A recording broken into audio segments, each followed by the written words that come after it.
Welcome to the Local Marketing Source Weekly Update, brought to you by localmarketingsource.com. This update is taken from the Local Marketing Source Professional Development Program for local marketers. This week's Local Marketing Update is brought to you by Scott Gallagher.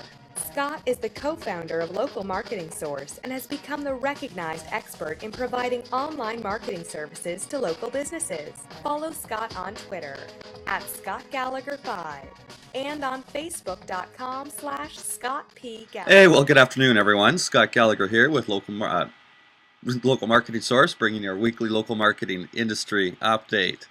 It's great to have some new members this week, and this is going to be an exciting call this week. I've got quite a few different things to be able to go over and some good tips, but I just want to welcome everybody, and it's been a fun community in the member Facebook group lately. So just keep asking your questions and introducing yourself, and just it's fantastic. But in any event, for our weekly update this week, we've got a few different things to talk about. First off, I've got a big tip to be able to share about Google MapMaker. There's not a lot of information that's out there about it, but it's definitely, we can use it to our advantage right now. Matt Cutts is back on the air, and he's talking about quality content. And so with the Google MapMaker, I'm going to talk a little bit more about it as well in terms of what has changed. And finally, some negative reviews that are in the news that has some negative aspects in regards to a couple leaving some negative reviews, and how to avoid that, and what should we be doing with our businesses and on our sites in terms of our terms and conditions for reviews. Weekly tips this week for a local business. I'm going to talk about micro-targeting Facebook ads. And for an agency tips this week, link building in a post-hummingbird world. Now, as I was talking about, we've had quite a few new members at Local Marketing Source lately, and in the member Facebook group, there's some discussions about company business names and agency business names. It's quite interesting. It's got some marketing aspects in terms of branding, and definitely something if you're in that stage of your agency to go and take a gander at. As we're going to talk about in today's call, there's discussion about link building in a post-hummingbird world and what that means for local businesses. Video pricing discussions. Video is definitely a big thing for small businesses these days, and so our agencies, and what we're doing with it, and how we should be pricing it and building them, and what types of videos and whatnot. And then again, there's a lot of new students that are inside the portal, so go ahead and say hi and give yourself a good shout out. And finally, in terms of different things that are working in the agency. All right. For our local business tip this week, micro-targeting Facebook ads. Now, first off, I'm not going to come on the air and say that I'm an expert in terms of Facebook advertising. There's definitely a lot of more qualified individuals to be able to learn from. But there's a few things and a few tips here and there that I've picked up along the way that I'm getting into myself to do some testing in regards to micro-targeting Facebook ads. And it's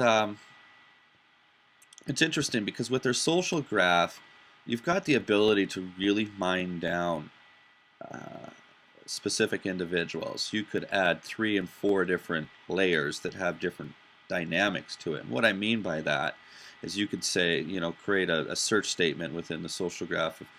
Well,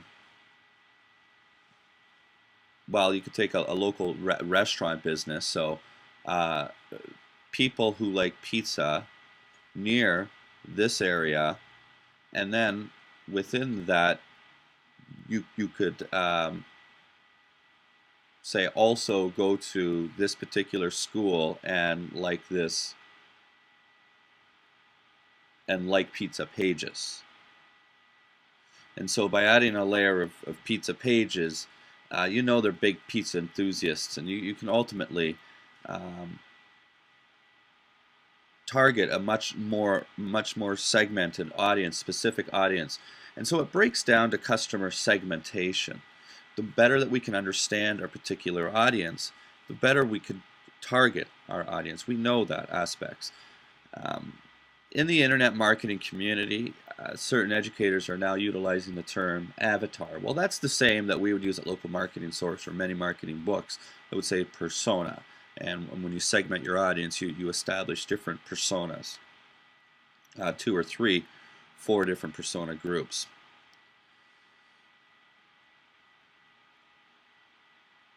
Now, along those lines of establishing a micro-target audience for Facebook ads, you could, and at the same time having your personas on the other side of it, you can go ahead and create a whole variety of different ads that speak specifically to that specific group. Whatever persona you're particularly going after, you can offer a promotion to them in different ways. Over at the agency side of it, depending on a particular audience group that we're going after, for example, I create content that's relevant to a specific audience. I target chiropractors, and therefore creating content that's relevant to them and advertising that content.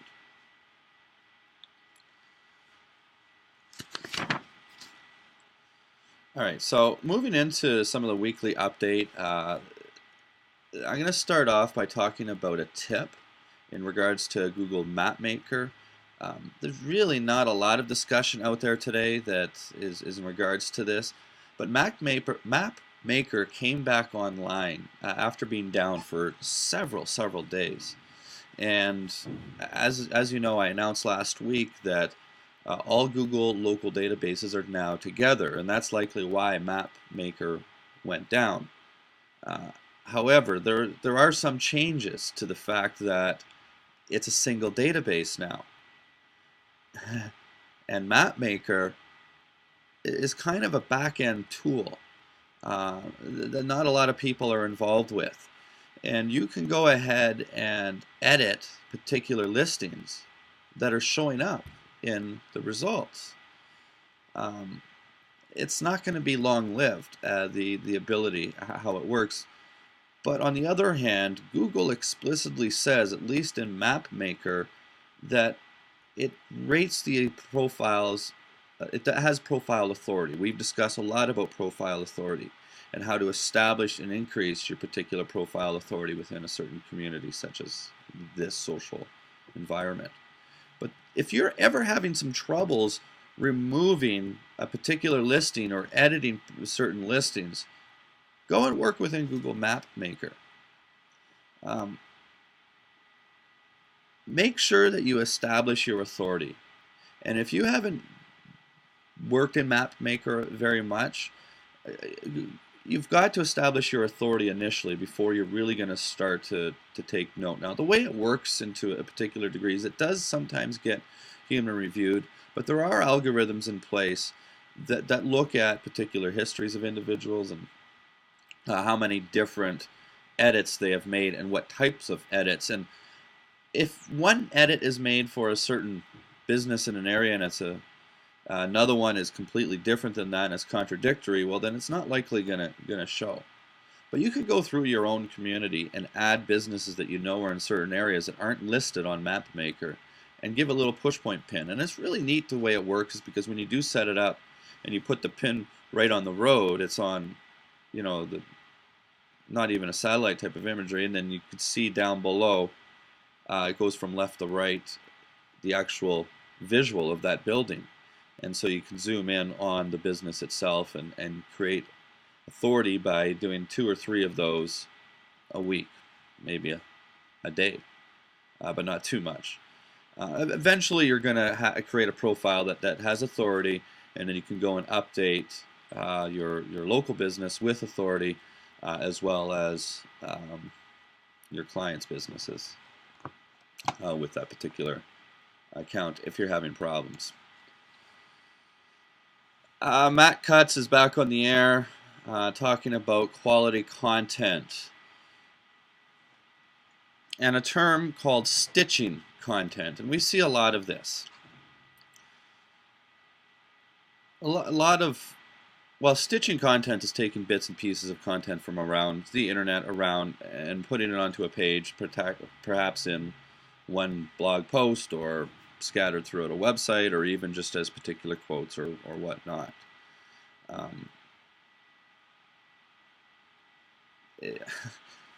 I mean, it's such an overused term, quality content now. It kind of irks me. But the formula to create quality content is really not that difficult. It's just a matter of truly understanding your customers, or if you're a local business, just understanding your customers. And I can't emphasize enough of the exercise when you start working with a client or start putting down your business. As you're managing, you've got to understand each of the customer segments.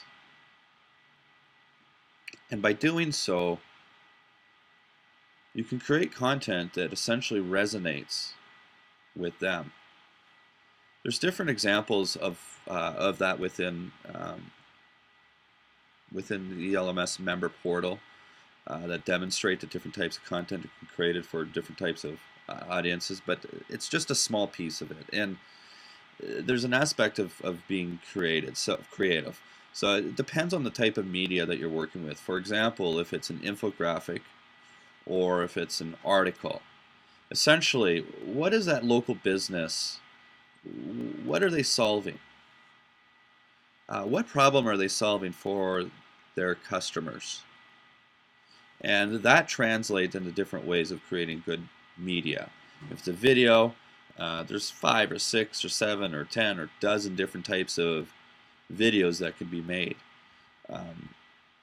Even just looking at the aspect of search engines, they're really answering questions. And in terms of keywords, we've now had to train our brains to have a question inside our head and translate that into how do we put that into a keyword to go onto a search engine and get a result for it.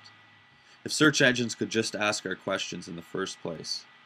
So creating video content that has answers to questions, titled the video as a question, is going to get stickiness. And even in the world of video, it's probably not into the algorithm today. And it's very, very likely to be into the algorithm that Google is going to be able to understand every frame within a video and cross-reference that with other videos that are on the internet. And if we're scamming other people's content, those videos aren't going to do well in the search results as in terms of unique content. We can go back to the days of SEO where we learned about first mover advantage of content, and if you had duplicate content on different sites and how Google worked with that, and then eventually authority became into the play of that. In other words, bigger websites that had more followers. Well, we're going to see that into the video world. It was very, very likely. And so I think what Matt Cutts is saying about stitching content, he wasn't referring to video. He was referring to typewritten content. But it's the same aspect. And there's still value in having typewritten content, whether it's on a local business blog, and it's an article that's very specific to one of the company's personas. There's still some value in distributing content, whether it's creating press releases. Now that's a press release that's going to go to your local publication. Could be something big that's going on with the company, some changes. That could be content that's going into your local chamber of commerce. Different charitable organizations, local charitable organizations, even setting up a charitable organization or an event or whatnot. So when content is being written And a guy like Matt Cutts is coming out and saying, create content that's got value, and value content that doesn't have a lot of added value. Well, this is also going to be measured by the social channels. And as we know, all content should have at least 3 options, but well, no more than 5. But I mean, at least 2 or 3 options in terms of Facebook and Google Plus and possibly Twitter. If there's images on it, you would want to Pinterest pin it next to it. And this content gets shared and gets viewed and seen, and those are signals that are being looked at.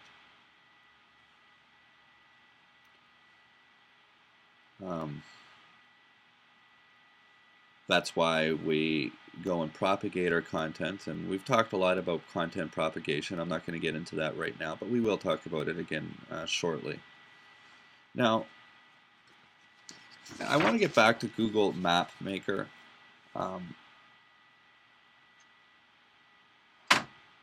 As time goes on, profile authority is going to become more and more important, and how long that particular account has been utilized. So don't over abuse it if you've got to make a lot of changes in terms of duplicate listings or listings that you're having troubles with trying to get down.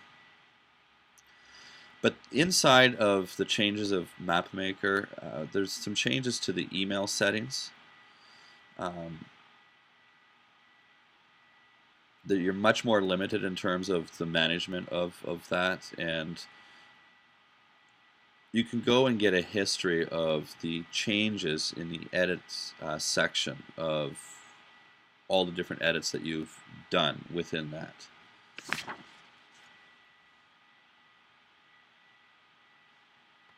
Now, I was reading in the news, this is probably something that you've come across because it has hit some mainstream, how a couple is being fined for a negative online review. After going through some of this, I learned a few different things, and it raises a few different questions. Like, literally, I mean, it's a violation of the Constitution, of course, of freedom of free speech, is it not, to go and say your honest story or your honest perception? We all, perception is reality, and there's typically 3 sides to almost every story. There's the 2 different players and then something in between. But nonetheless, a couple went and left their experience with an e-commerce site. The PayPal transaction never went through. Remained dormant. It was actually never claimed, I believe. It remained dormant. The order was canceled. The couple went and said and told their story about that. 3 years later, they're getting fined $3,500 by this company because they said in their terms and conditions that if somebody goes and leaves anything that's damaging to the company, they're going to get fined. And they did ask them to take it down, but the couple said, they tried, and with ripoffreports.com, as it needs to go to litigation, and this e-commerce site obviously does not want to go to litigation, and therefore it's not coming down. Nonetheless, some insight into it is this is actually legal for businesses to do, and there's going to be a little bit of a shakeout of this, exactly what's what's going to transpire, because you can't stop people from leaving reviews, and people are going to leave negative reviews no matter what. There's going to become a point in time, even the best of businesses are going to have customers that just aren't happy for the strangest little reasons. Just customers that you're not ever going to be able to make happy. You're just not going to jive with. Every business experiences that. You do the best that you can to make it right, but so you're going to find a negative review from time to time with practically every business that's out there. And a company could, in theory, scare negative reviews off by having these clauses and making them a little bit more apparent. But at what price? I kind of believe that if I'm going to take the risk of going into business and providing a business service, I'm going to take the risk that if I don't make somebody happy, they have the right to go and leave reviews. And I hope that I've done a good enough job that if business was sour, that we were able to make it right. So I'm kind of conflicted on the aspects of doing that. But you may be in a business that does get a lot of negative reviews, and it's a good tool in your toolbox to know you can curb that a little bit in terms of the, to get people to stop and really think about what type of review that they're leaving.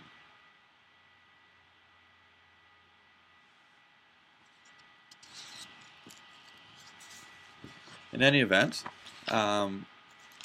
that's going to come to the conclusion of our weekly updates, and I'm just going to come back in about 30 seconds and talk about link building a little bit further in a post-hummingbird world. I left a few different tips as we're talking through it right now, but I'm going to try to elaborate on that and then open the floor to see if there's any discussion or any questions. If you'd like, you can go ahead and post your questions into the questions box, or if you want to get on the line and be brave and talk, just put up your hand. Hey, well, thanks for watching the Local Marketing Industry Update. We've got these things coming out every single week, so if you liked with what you heard, just click the button right above me right here to subscribe to our channel. If you'd like to get a little bit more, right over here, go check out localmarketingsource.com. We've got free reports that you can grab. You can even register for our free marketing course to get in and see the portal. Or just go ahead and follow us on some of the social channels. We'll be around. Until next time.